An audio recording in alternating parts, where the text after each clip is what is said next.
Assalamualaikum warahmatullahi wabarakatuh. Alhamdulillah. Alhamdulillah rabbil alamin. Wassalatu wassalamu ala asyrafil anbiya'il mursalin wa ala alihi washabihi ajmain. Kita sedang berada di Yogyakarta dan pagi hari ini ya siang sebetulnya tuh kan suasananya sangat alamiah sekali, Bung. Sejuk sekali. Jadi terasa kayak Sedang pagi. masih pagi padahal sudah jam 10 sepertinya sekarang sudah jam 10 dan ini sangat merangsang ya perasaan kita dan imajinasi kita untuk melakukan hal-hal yang lebih lebih progresif, Bung. Bung Imam, kita hari ini merayakan hari kemerdekaan ke 75 tahun dan seperti saya katakan tadi, alam kita ini sangat indah sekali. Kalau kita coba kemudian kaitkan dengan kemerdekaan ini dengan alam kita yang sangat mewah ini, apa yang ingin kita apa yang menarik untuk kemudian dinarasikan atau menjadi semacam narasi yang harus dipahami oleh anak-anak muda, Bung? Baik, terima kasih Bung Ain. Jadi kemerdekaan kita 75 tahun itu sebenarnya merupakan sebuah gerbang untuk kita terus menggali potensi-potensi besar yang dapat mengantarkan negeri ini menjadi hebat. Walaupun sebenarnya kalau kita sedikit cermat, mengapa Belanda itu sampai ngendon 3,5 abad di Indonesia, itu salah satunya bukan semata-mata faktor rempah-rempah, tapi potensi alam yang sangat kaya di Indonesia. Bukan semata-mata gold. Bukan semata-mata mencari emas ataupun harta, tapi karena melihat potensi alam kita yang kata orang dahulu tongkat ditanam tumbuh itu kan. Nah, kita lihat Belanda itu pernah menerapkan politik tanam paksa.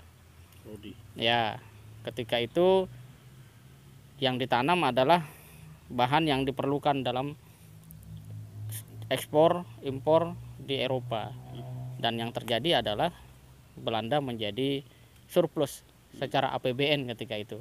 Yang awalnya Belanda itu seperti Indonesia hari ini, hutangnya itu kalau dikonversi sekarang ya ribuan triliun, dan ke berbagai negara, ya, atau mungkin juga kepada swasta gitu kan, pemerintahan Belanda. Nah, begitu dijalankan politik tanam paksa, ternyata punggung bumi kita itu bisa menjadi andalan untuk menguatkan anggaran belanja negara.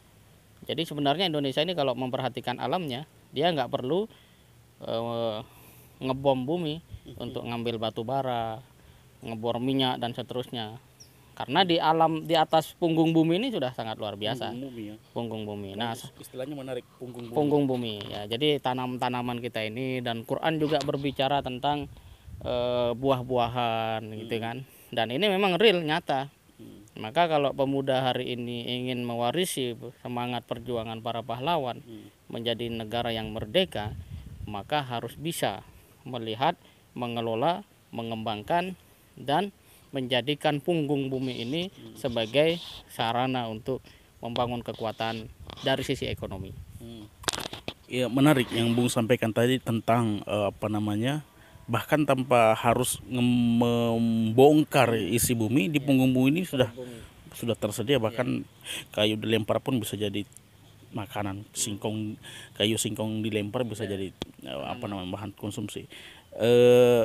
Ini kan narasi yang hari ini agaknya belum menjadi semacam arus utama bagi kalangan muda.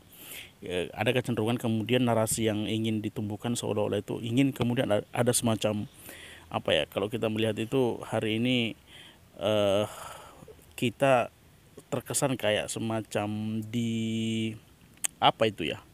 dinabobokan dan kita cenderung kayak semacam menari dengan gendangan orang. Jadi ada kesibukan ini, fokus kita tuh sengaja untuk kemudian dibelah atau tidak kemudian fokus pada satu gerakan yang memang konsisten di situ untuk melakukan sebuah langkah pencerahan. Apa yang mesti kita lakukan untuk kemudian mulai melakukan satu konsistensi gerakan dalam hal ini, dalam wacana-wacana tentang SDA, sumber daya alam, ya kan, seperti itu.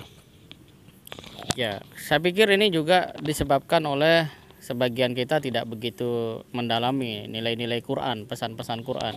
Kalau Allah itu Subhanahu wa taala berfirman bahwa falyanduril insanu ila ta'ami, hendaknya manusia itu memperhatikan makanannya. Artinya di sini kita harus melakukan sebuah pengamatan, riset, ya, bahkan secara lebih sistematis dan masif untuk menjadikan punggung bumi kita itu memberikan manfaat besar. Karena kalau kita lihat pisang seperti ini, orang menanam bisa, tetapi marketingnya bagaimana, pasarnya dan seterusnya. Anak-anak muda kita hari ini menjadi tidak akrab dengan wacana-wacana tentang punggung bumi, tanaman-tanaman seperti itu dikarenakan sudah ya tergerus pikiran, waktu dan energinya di media sosial. Padahal media sosial sama-sama kita ketahui banyak hal-hal yang tidak substansial untuk diikuti dan seterusnya, atau kalaupun memancing untuk dikomentari paling juga menyebabkan kita hanya semakin emosi, mau show up dan seterusnya. Kenapa kemudian tidak ada postingan pohon pisang, panen pisang? Ya karena pikiran anak-anak muda kita ini sudah jauh. Dia meninggalkan alam realitasnya, dia tidak melihat. Maka pemuda-pemuda muslim itu mesti kembali.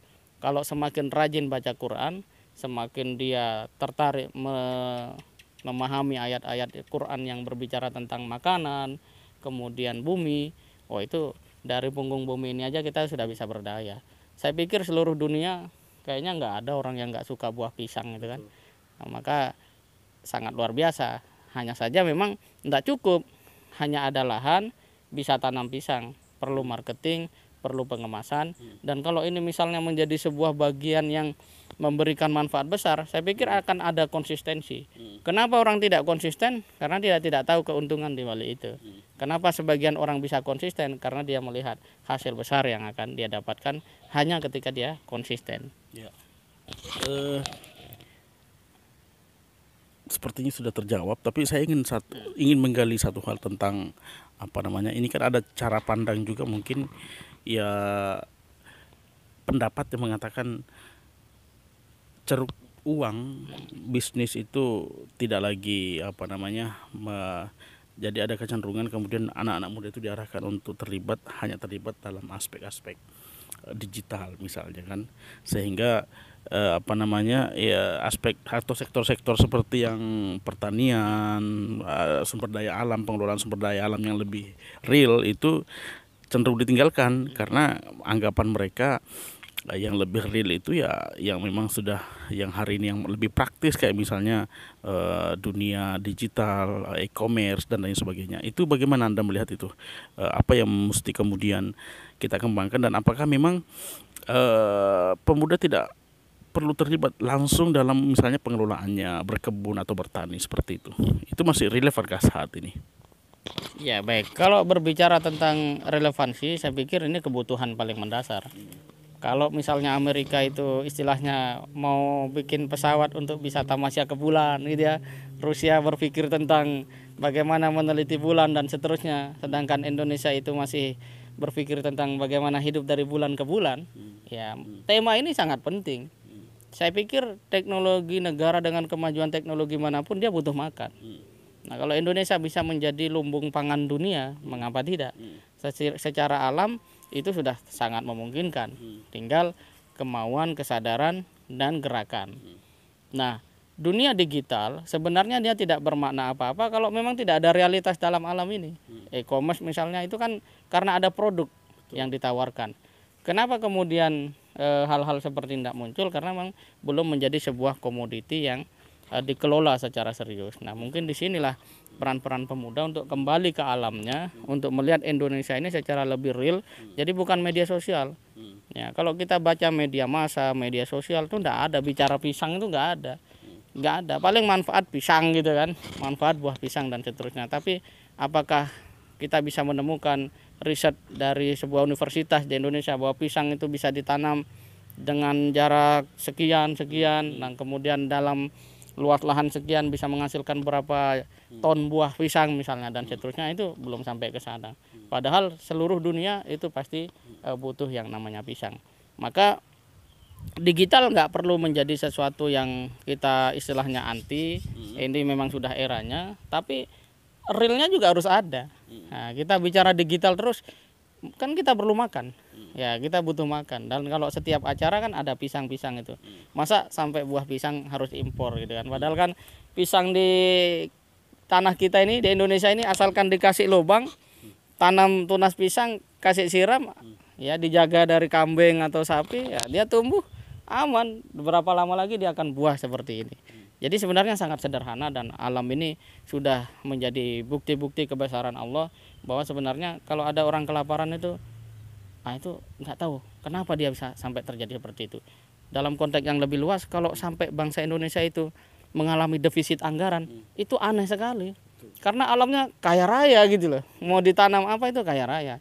Tapi kenapa negara yang sumber daya alamnya kaya raya dan hari ini masih menghamba pada kepentingan investor misalnya, pada kepentingan-kepentingan asing, yaitu dikarenakan mindset tidak jalan, tidak merdeka, sehingga potensi yang sudah jelas-jelas ibarat itu bisa menjadi pusaka, itu dibiarkan begitu saja. Kemudian lari mengurus hal-hal yang justru tidak ada di Indonesia, misalnya soal tol laut dan sebagainya. Daripada tol laut kan mendingan pertanian dan seterusnya, itu real. Jadi anak-anak Indonesia bisa dapat buah, makanan bergizi. Kalau orang di pesisir kan makan ikan tiap hari. Nah, kalau orang di lahan-lahan seperti ini mestinya makan buah setiap hari. Merdeka, sehat, dan sejahtera, insya Allah. Ya, menarik Bung. Ini perbincangannya sangat menarik sekali. Mungkin ini terakhir Bung.